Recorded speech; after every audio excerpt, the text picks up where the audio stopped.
All right, I'm Ryan. That's Brandon. Plan 10 podcast. Here we go. And we have one of the great guests of all time, the Dr. Brent Crandal, PhD. Is it redundant to say Dr. Brent Crandal, PhD? Do you prefer Dr. Crandal or just Brent Crandal, PhD? I mean, most people call me Brent. Yeah, but it is redundant. Like in our circles, you do one or the other, right? Doctor's a little more general. There's confusion about that. Like, what kind of doctor are you? PhD. How many years? How many years of schoolwork? Yeah, you're a PhD. That's a lot of schoolwork. And yet you and I knew each other when we were children. I was a child, technically would watch you and your siblings. That's hilarious. But you are a family psychologist and you're a professor and you came on the Plan 10 podcast. Here's the thing about the Plan 10 podcast. We are of the opinion that everybody is failing constantly and on some version of Plan 8, 9, 10. And it's especially for creative work. And as for all the good you do as a family psychologist, the fact that you found courage and did that scary thing of writing and producing a children's book, that is why you're on this podcast. But do you also know where Plan 10 comes from? Because Brandon, you have to tell the story. Every podcast, Plan 10, where does that come from? Well, I was telling him before we got on. I did tell him like the whole story, Plan 9 from Outer Space. He hasn't seen it. So. That's my to-do list right there. I got to see this movie. Yeah, next time you're in for a good laugh. And plus, it's kind of like if you want to sound like savvy in like a couple like film circles, you could talk about how much of a failure Plan 9 from Outer Space is. But yeah, my grandfather. That's one of the other kind of one of the unspoken purposes of the podcast is to get more people to go watch Plan 9 from Outer Space, I think. Brent, why in the world did you write a children's book? Can I just say something about this? I'm sorry, I will answer that question, but like, I really like the idea of like learning from failure and like, using failure examples, like so-called failure, like I think we don't talk about that enough. And usually they're kind of fun. I know a good story about when Snapple wanted to make the biggest freestanding popsicle so they could win the Guinness Book of World Records. And they froze it in Jersey and they trucked it over to New York City, but it was warmer than usual. And it was like a kiwi strawberry deluge through the New York streets. And they didn't win the Guinness Book of World Records.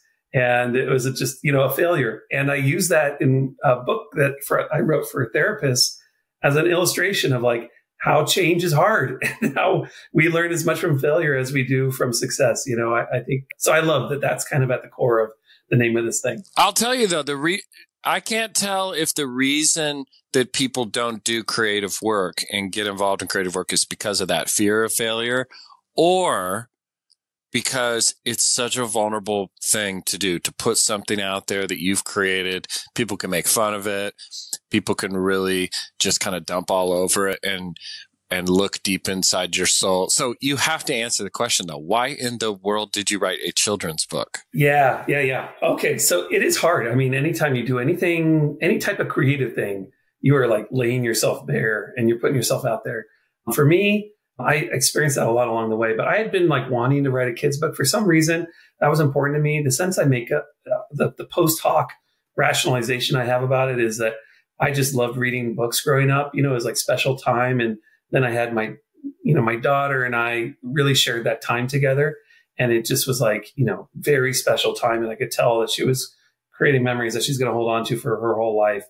And I wanted to like be part of that. I just feel like that is such a special part of childhood for people who do that, who read picture books.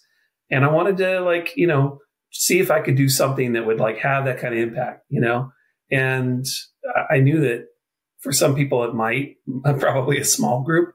And for most people it either not exist or maybe not hit the mark. But I just kind of felt compelled to like throw my hat in the ring because it's something that I revered so much. I wanted to be part of it, So I kind of just put myself out there and said, I'll learn about it as I go.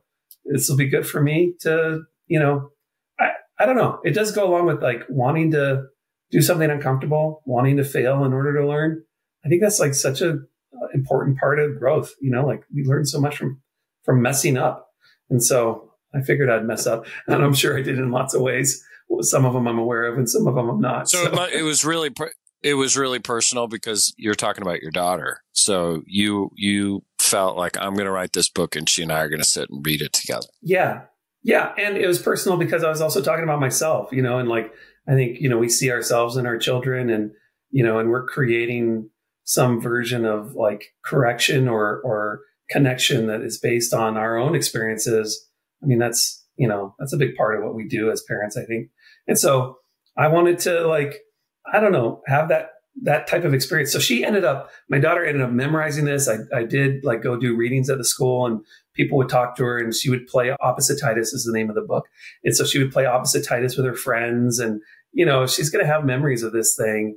And it kind of, it's got some themes that are very much connected to our family. So it felt like a way to kind of tell our story and connect as a family. So even if only we read it, it would still be this kind of important memory for us, this important like time in our lives.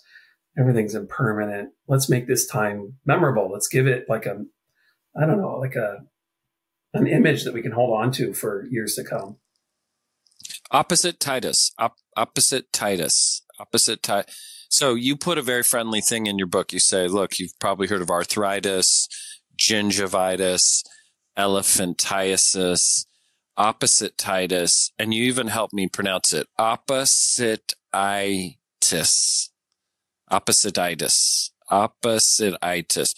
It's when you do things that are opposite, but not on purpose. It's just kind of what you do. What does that mean? Yeah. So it's about a dad who he's like, he's not exactly like every other dad. He's got a little bit of opposititis in him, which means he does things that are a little bit kooky. He takes his daughter to school on the weekends instead of on weekdays. He hates ice cream. He thinks it's too sweet, too delicious, not sticky enough. So they go get ice cream all the time. He calls to set up play dates in the middle of the night, but he's using a banana phone, so no one answers. He's just a little bit off. To be honest, like something I've kind of realized as I've been talking about it and thinking about it is like part of that message is something that resonates for me is I find myself to be slightly opposititis from the standard, or at least, in some ways. And I kind of like that, and I think we all have that, those ways that we're different, that we cherish. And so I wanted to capture a little bit of that too, is that we are different and unique, and we strive to be our person and accept who that is, Did you write it with her? We started the idea together. We were going to SeaWorld. I'm in San Diego. We were going to SeaWorld on a minimum day. And like, she started making a joke about a dad who was kooky. And then we started kind of riffing with that and kept coming up with ideas of a dad that does everything that's the opposite. That night, I kind of sat down and started to write those ideas down and try and form a little story out of it. So I should have listed her as one of the authors, but she's too young to get a lawyer. So, yeah. But did you write it with a pen and a legal pad? Did you write it with Microsoft Word, Google Docs? Walk us through it. Microsoft Word, write or die. That's how I do it. A lot of revision? I think a normal amount, not especially a lot. There was some. So did you sit down and crank this out in 1 week? No, well, it was probably like a month, but I kept telling my daughter this like one line that I thought was funny, and I just kept saying it to her, and she was just kind of like, Dad. It was Wasabi Bobby has a blobby hobby with his doggy Scotty, and he goes to the Hobby Lobby with his doggy, and I just kept playing with that. And so, that took some time to figure out how I was going to put that in the book, but I wanted to put it in because it was kind of like a little fun thing that we would play with and stuff like that. Ideas don't come that quick for me, and probably not for most people.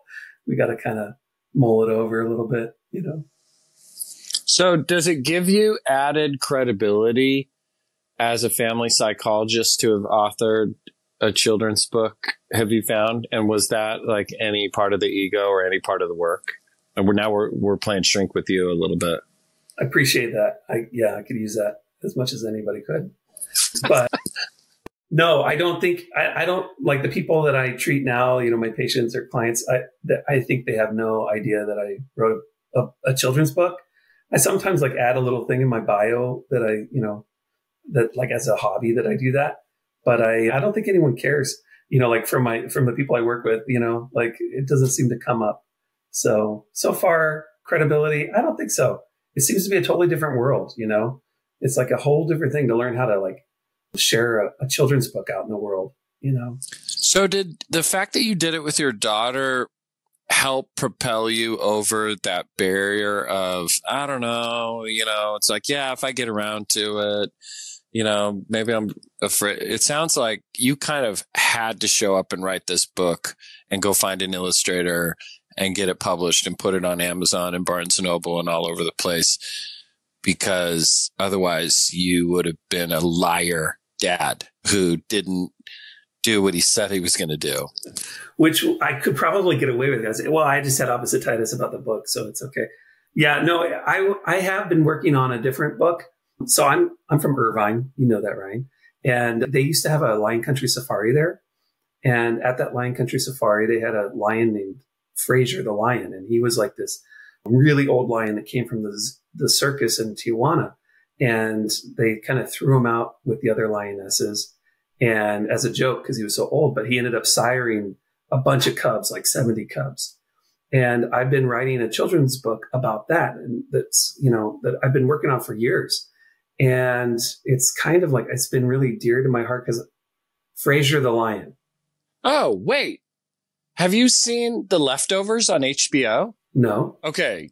One of my all-time favorite, like top 3 best shows that you can go stream. Everybody who listens to this podcast, go watch Leftovers. In season 3, the characters wind up in Australia in what can only be described as a cult, where Fraser the lion appears, and then they play the song. It's some jazz standard or for some amazing jazz singer about, I had no idea that happened in Irvine, Fraser the lion. So there you go. Another pop culture reference to Fraser the lion. You're working on a Fraser the lion book? Yes. I didn't know. I've not talked to anyone who knew about the song. Like, that's amazing. And there was a movie too. He was very famous, like in the late 70s. That's amazing. Okay, so I have to watch The Leftovers. That's on my list. I don't know if it goes before or after Plan 9. It's up there with also Station 11. I'm a huge fan about Station 11, also on HBO, on Max.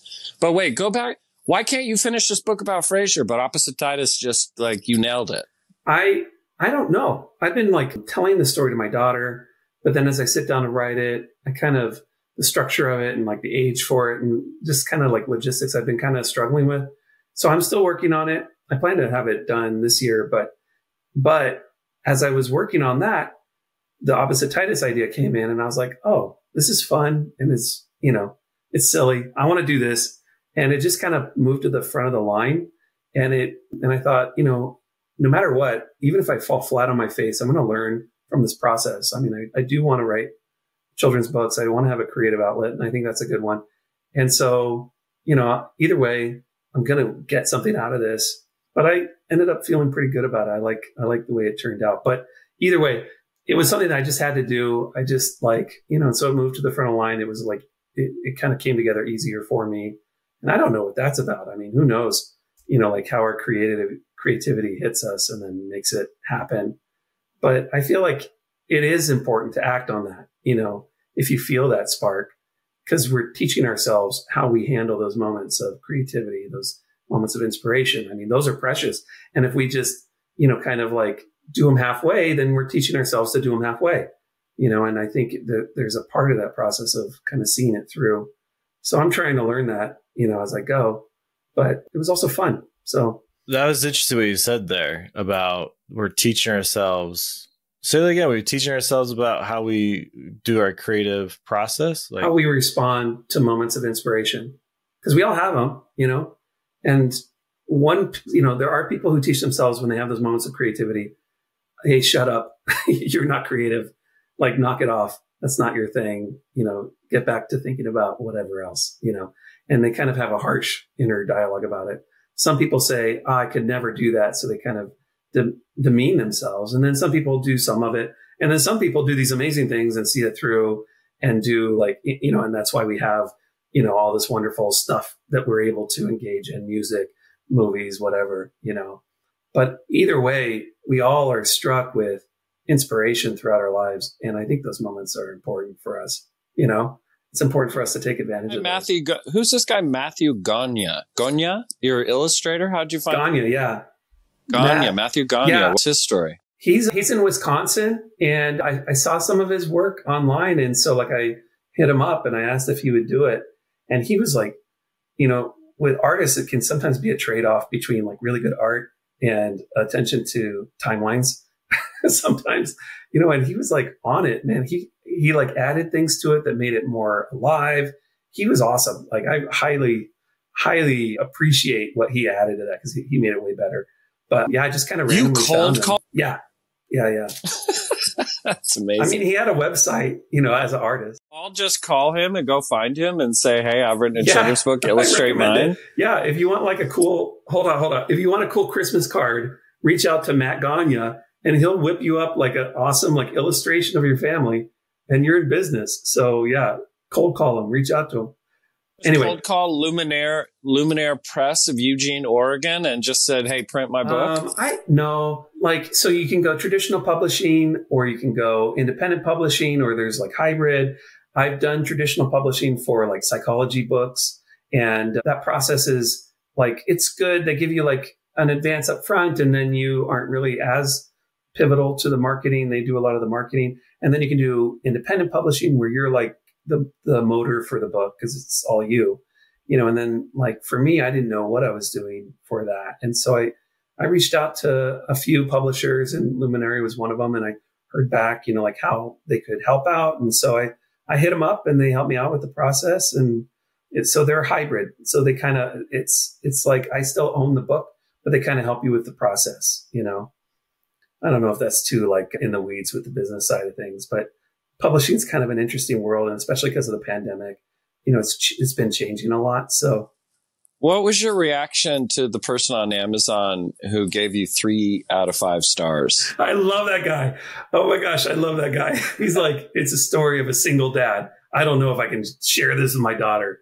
I love that guy. So like the thing. Well, let me read it. So this guy is like put himself way out there on the internet. Douglas Heller. 3 out of 5 stars. I bought this for my granddaughter. Now I'm wondering whether I should give it to her or just throw it out. I didn't see any advance notice that this was about a single dad. No explanation as to why he's single. What happened to mom?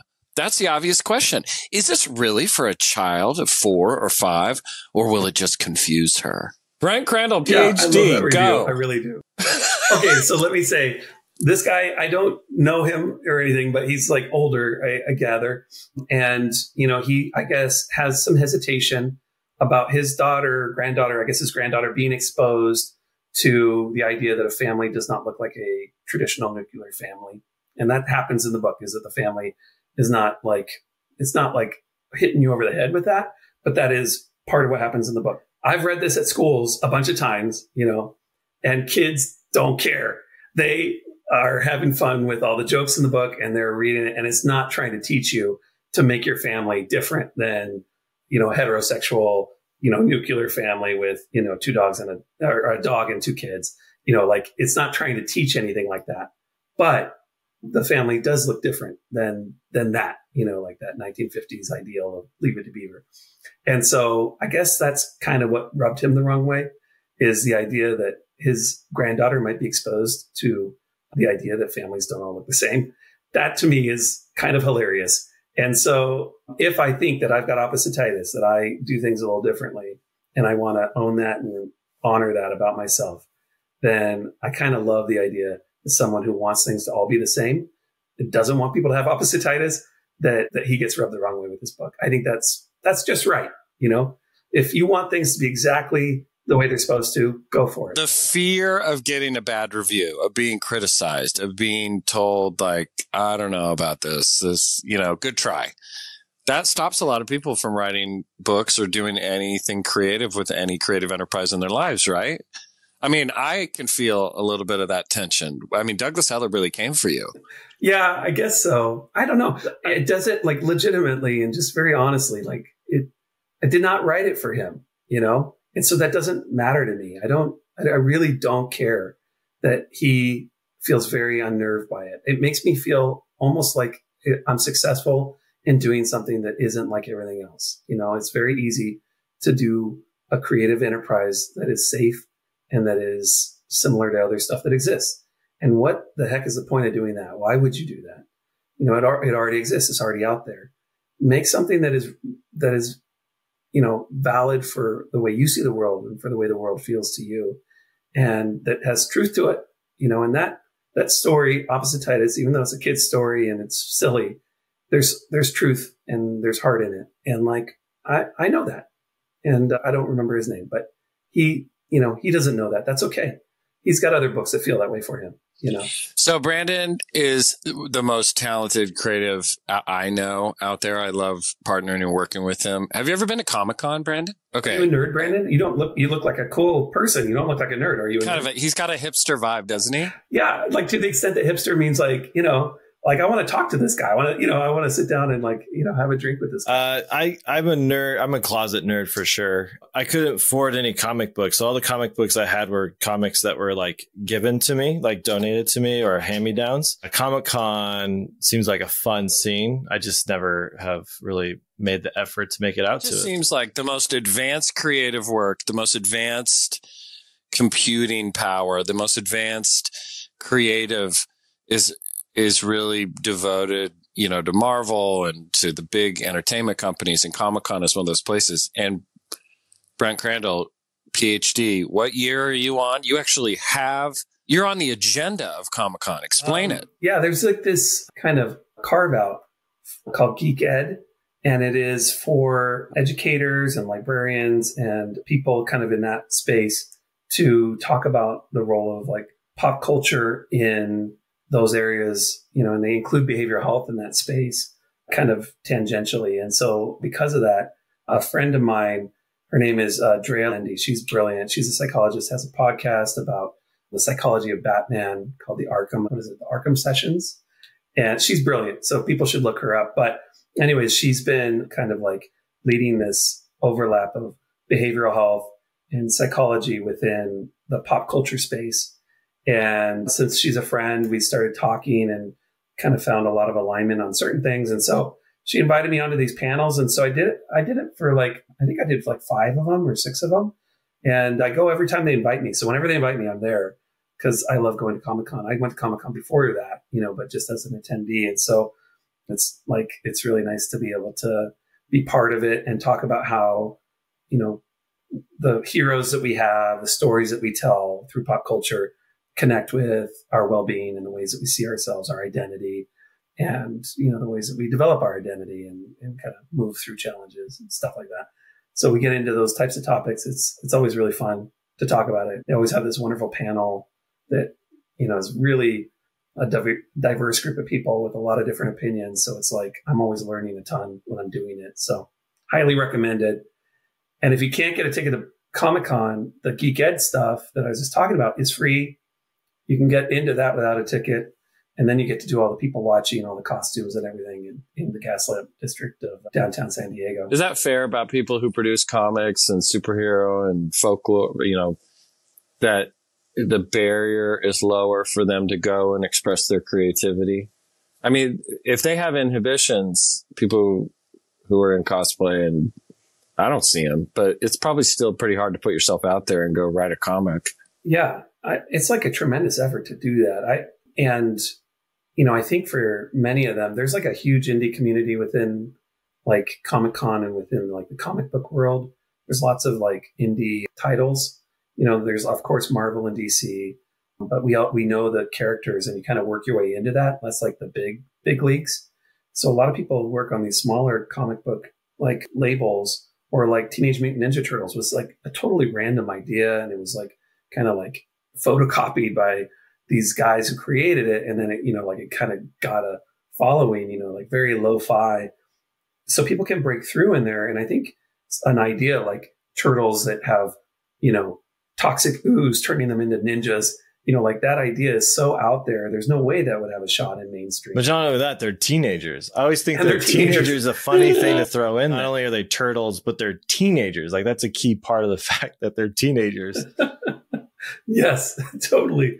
Yeah. And so like, you know, ABC is going to be like, I pass on that. I'm sorry, but you know, I pass. But, you know, if you kind of go in this, like this other world where people don't feel seen kind of in normal spaces and they're maybe more introverted, but also very critical and like very thoughtful about the media they consume, they can find this stuff and really see the value in it. So I think it's a good place to break out if you got some ideas that are a little bit, outside of sight. Isn't that, I think that's kind of the idea behind it, is that there is no gatekeeper there to say like, oh, this identity that you have or this costume that you create or whatever it is that you're doing, come show up and share it. So yeah, I think it's probably a lower barrier to do that. And there's some brave souls dressing up, and some probably get a lot of good. I mean, it's pretty cool. I like watching some of those people that make some of those costumes for those things, because they get real elaborate. Yeah, especially at WonderCon. You reminded me a little bit of Rick Rubin too, Brent, when you were saying like, look, I didn't write this children's book for the critic. I wrote it for me. And Rick Rubin really feels passionately that you got to go create for you, and you've almost got to put everybody out. And it also reminds me of the great Stephen Pressfield, who wrote this book called The War of Art. So Robert McKee, one of the great screenplay writers of life or teachers, basically did the foreword for Stephen Pressfield. And I love that you're a psychologist, because I got to read this to you and get your reaction to this. So Robert McKee writes that, well, Pressfield labels the enemy of creativity resistance. That's the all-encompassing term for what Sigmund Freud called the death wish, that destructive force inside human nature that rises whenever we consider a tough long-term course of action that might do for us or others something that's actually good. And then McKee says that Pressfield presents a rogues gallery of all the many manifestations of resistance that show up to stop creative expression and creative enterprise. What in the world is he talking about with Freud and the death wish? And is that true as you experience it, Brent? Yeah. I think this is related. I'm not like a psychodynamic, guru, but what I think Freud talks about with the death wish is this idea, is this concept of thanatos, that we have this kind of drive inside of us to destroy things, to break things, and that we have this kind of struggle within us between the id and the ego. And so we try and balance that, and we're at odds with ourselves. And I think, the resistance is like kind of a mask for the ways that our ego protects us from failing. And it's kind of blind. We're blind to that. I think that's the idea. I personally don't really use that way of thinking, because, if resistance and struggle and the death wish, if those are important concepts for us to understand, illness and a lack of achievement or a lack of kind of getting to where we're going, it's just as important, if not more important, for us to understand inspiration, creativity. It's like Sam Harris refers to it as the freedom of consciousness. It's as important for us to understand those things and how they contribute to us making things. And when we make them, what does it look like? Those things are just as important as, as the yin and the yang. We can look at both sides of that coin. And I find it more valuable and more fruitful in my own life. I'm not sure it's this way for everybody. I'm not trying to say, I'm not trying to take Freud down a peg, but for me, I find it more useful to think about the times when I am inspired and try and expand those, or the times when I do feel my awareness, and I do feel like I'm in touch with the freedom that I have, and how can I use that? When do I use that? And how do I expand it? I like that. Are you saying like what we can focus, what we focus on is kind of like what really kind of expands in our mind. So we focus on the resistance, what you're saying, like what you focusing on more of our ability to do it versus our disability to do it. Yeah, I think that's really well said. Yeah. And, a concept that's very similar that I would very much go along with is that most of the suffering in our lives is created by our own thinking and feeling. It's subjectively created by ourselves, and we're unaware of that. And we create little jail cells for ourselves based on our thinking about the past or the future. And when we can be in touch with our own consciousness, our own state of mind, that's all there is. We can be present and untethered by those things. And at those times, anything is possible for us. We can do whatever we want with that present moment, and letting go of some of that kind of, I guess, what they would call resistance. These folks that Ryan is quoting, we don't have to be tethered by that. when we are fully present, fully aware of like that this is the moment I'm in right now. How do I want to spend this? How do I want to feel right now?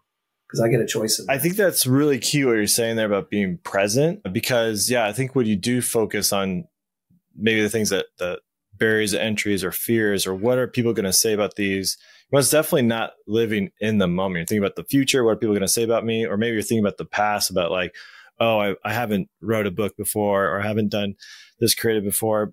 But when you describe like being creative in what they call like the flow state, that's like 100% being present. So I can really hear and identify what you're saying about that present, but that's really hard to do. That's really hard to be in the present, don't you think? Yeah. Yeah.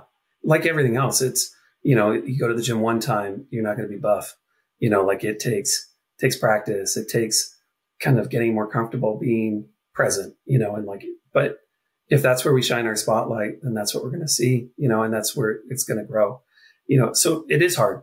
Yeah. And that's why good art is hard, for us to be authentic, vulnerable, present in that moment, and to do something that is like true, like that's, I think, what makes good art, or at least in part. I'm not any, special connoisseur of art, but what I strive for when I'm creative is that it's authentic. And so, in order to do that, we have to untether ourselves from the narratives that we hold on to that keep us in our little cells. Brent, the other book on your Amazon profile, a little different than Opposititis, is one with Catherine Wynne Williams, PhD, Modular CBT for Children and Adolescents with Depression, a clinician's guide to individualized treatment. Which one was harder to produce, and which one do you, like, can I go to the critics who have negative things to say about Modular CBT for Children and Adolescents with Depression and get the same kind of answer I got to your critic on Opposititis? Which one was harder? By the way, cognitive behavioral therapy and the world of psychology compared to Opposititis. I mean, that's quite the author's page. Yeah, I struggle with that, Ryan. I mean, my career has included a lot of twists and turns along the way. I don't really know. I try and figure out what my narrative is, and it's like it's kind of got a lot of like left turns in it. And so I don't really know how to characterize that for myself. That is a very different book than Opposititis. It's about as different as it gets. And I don't know if there are negative reviews on that one. I mean, the fact that I don't know, and I do know for Opposititis, says a lot. Okay.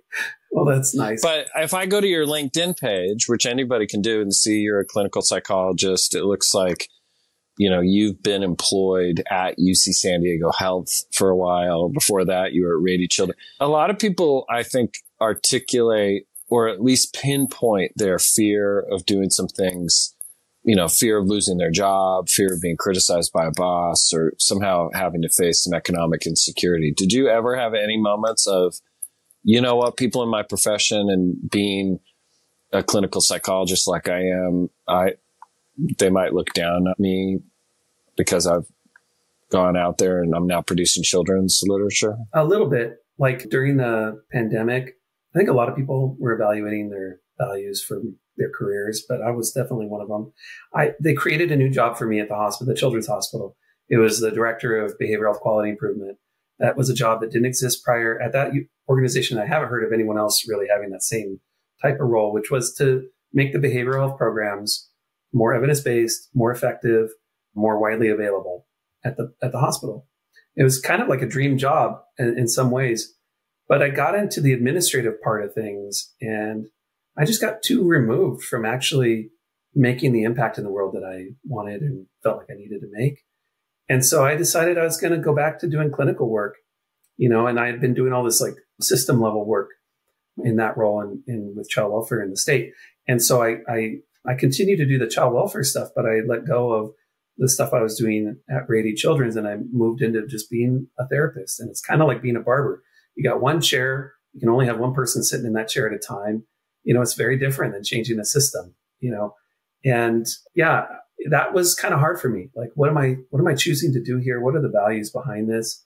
And it took a lot of consideration, but for me, I just needed to be doing something that felt more impactful. And I have a close family member who has severe mental illness, and early psychosis is the program that I'm in now. So I help people who are having psychosis.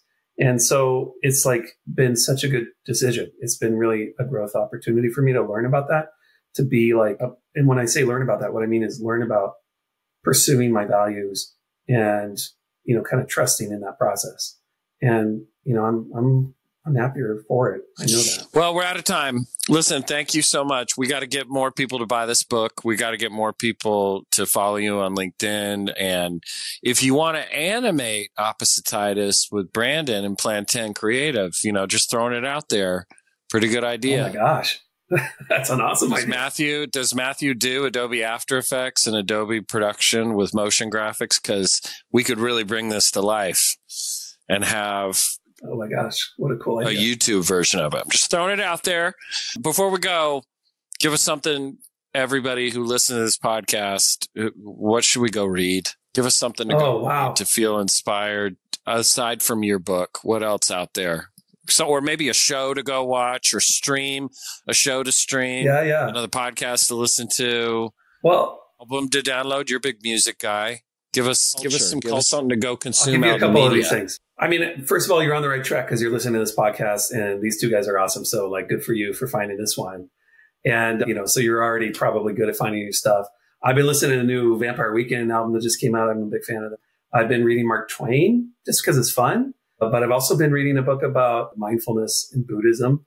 And so there's an app I think it's called Awake, but it's a Sam Harris app and it talks a lot about mindfulness. And so I say, if you don't know about mindfulness, either that one or the Healthy Minds Project, those are two good apps to kind of get you exposed to the idea of mindfulness. And I think it's a good thing for everybody. That's like what Brandon was talking about earlier, is like giving your brain a chance to be more present. It takes practice. It's like going to the gym for your brain. So those are my hot takes. No films? Films. No TV shows? To be honest, no, I haven't really. I mean, I just finished Curb. That's it. I'm not really watching a lot of TV lately or movies lately, to be honest. I need to. No, I don't game. 5 Xbox? No game. All right. No. I used to play Nintendo. You might remember.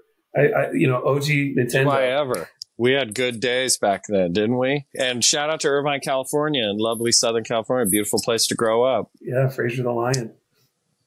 Frasier. Amazing. Everybody go watch The Leftovers. Brent Crandal, buying your book on Amazon. I'm not going to buy your CBT, Cognitive Behavioral Therapy book. All due respect. I'm sure Brandon's household, Janessa, you can read CBT manuals. I'm out on that one. But thank you, Brent. You are a prince of a man. You guys are great. Thank you so much.